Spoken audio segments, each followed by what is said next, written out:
মছজিদ আবাদ কৰা আপোনাৰ মোৰ দায়িত্ব হয়, জিম্মেদাৰী হয়। যদি এই মছজিদ আমি আবাদ নকৰোঁ, মনত ৰাখিব এই মছজিদে বদুৱা দিয়ে, মছজিদৰ বদুৱা ল'ব লাগিব।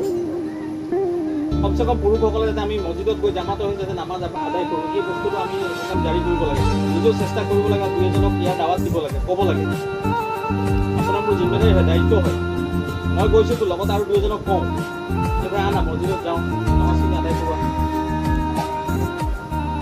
য'ত ত'ত যাবলৈ যেতিয়া লগ ধৰা হয়, বহুত ধৰণৰ কথাই পতা হয়, কিন্তু আল্লাহৰ ঘৰক লৈ অকণ কথা পাতকচোন।